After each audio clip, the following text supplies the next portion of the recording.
Hello students, आप सभी का स्वागत है। तो बच्चों, ये सीबीएसई की तरफ से निकाला गया हिंदी ए का ऑफिशियल पेपर है और इसी के अकॉर्डिंग ही आपके एग्जामिनेशंस में क्वेश्चंस भी आएंगे। देखो, अगर आप कंपैरिजन करोगे ना हिंदी और संस्कृत के क्वेश्चन पेपर का, इस बार जो हमारी एग्जामिनेशंस हो रही है 2023 की, तो इस बार संस्कृत का पेपर ज़्यादा ईजी है इन कंपैरिजन टू हिंदी। और हिंदी का जो पेपर है वो थोड़ा सा हाई लेवल का रहेगा, क्योंकि इसमें कॉम्पिटेंसी बेस्ड क्वेश्चंस दिए हुए हैं। बहुत बारीकी से पढ़ना पड़ेगा, बहुत ही अच्छे से समझना पड़ेगा, तभी आप आंसर्स को कर सकते हो। संस्कृत के क्वेश्चंस बहुत ही सिंपल थे, सीधा सीधा पूछा गया था, बच्चों के उसमें नंबर भी अच्छे आएंगे। बट आप हिंदी के अगर क्वेश्चंस को देखोगे, देखो यहाँ पे किस तरह से कॉम्पिटेंसी टाइप में क्वेश्चन दिया गया है।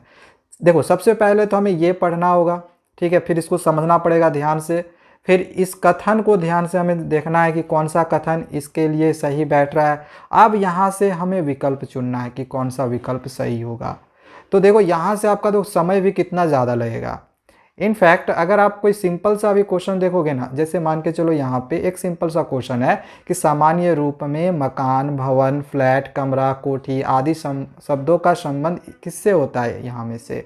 तो देखो, यहाँ पे ऐसा नहीं है कि गद्यांश में आपको आंसर नहीं मिलेगा, मिलेगा, बट थोड़ा सा आपको मीनिंग समझना पड़ेगा। देखो यहाँ पे ये सब सारा दिया है, मकान, भवन, फ्लैट, कमरा, कोठी, बंगला, ये सब जो है यहाँ पे दिया गया है। सामान्य संबंध दीवारों, छतों, बाहरी व आंतरिक साज सज्जा तक सीमित होती है। देखो यहाँ पे ना साज सज्जा दिया हुआ है।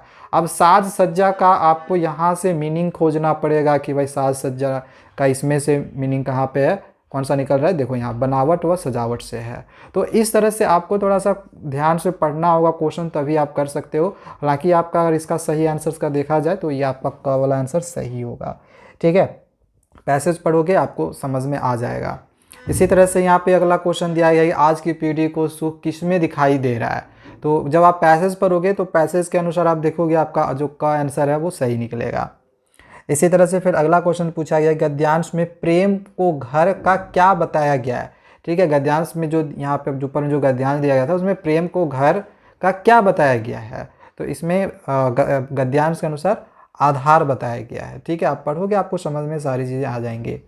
अब देखो, क्या संस्कृत में इस तरह से एक भी असर्शन रीजन का क्वेश्चन था? नहीं, लेकिन आपके हिंदी के एग्जामिनेशन में देखो एक असर्शन रीजन का भी क्वेश्चन आ रहा है।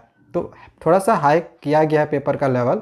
ओके, तो देखो यहाँ पे कथन में क्या दिया गया है ना कि आदमी के अंदर संवेदनाओं की जगह मशीनियत बढ़ती जा रही है। तो देखा जाए तो ये कथन हम लोग का सही है। और कारण दिया गया है कि व्यस्तता और अर्थोपार्जन की अति महत्वाकांक्षा ने उसे यहाँ तक पहुँचा दिया है। तो इसका जो रीज़न है, तो ये रीज़न इसके कथन ए के लिए सही है। सो राइट आंसर आपका ये ग वाला होगा। कथन ए सही भी है और इसका सही व्याख्या भी है।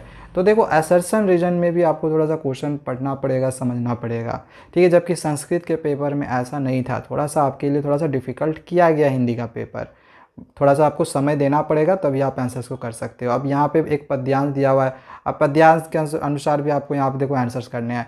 यहाँ पे देखो एक कॉम्पिटेंसी बेस्ड क्वेश्चन दिया गया है, आप यहाँ पे देख सकते हो, ठीक है।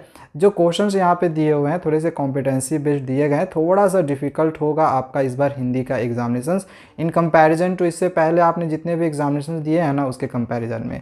हालांकि इसका क्वेश्चन पेपर का ये जो सीबीएसई जो ये निकाली हुई है सैम्पल पेपर, इसका मैं लिंक डिस्क्रिप्शन पे दे रहा हूँ, उसको डाउनलोड करके आप इन क्वेश्चंस की प्रैक्टिस कर सकते हो और एक बार प्रैक्टिस जरूर कर लेना। और इससे रिलेटेड आगे मैं आप लोग को एक और क्वेश्चन पेपर दूंगा, उसकी भी प्रैक्टिस कर लेना, क्वेश्चंस वहाँ से मिल जाएंगे आपके, ठीक है। और जो भी यहाँ पे आपको ग्रामर के क्वेश्चन देख रहे हैं, तो ग्रामर की प्रैक्टिस मैं आप लोग को आगे के वीडियोज़ में करवाऊँगा। तब तक चैनल को सब्सक्राइब करके रखें। Thank you, bye bye.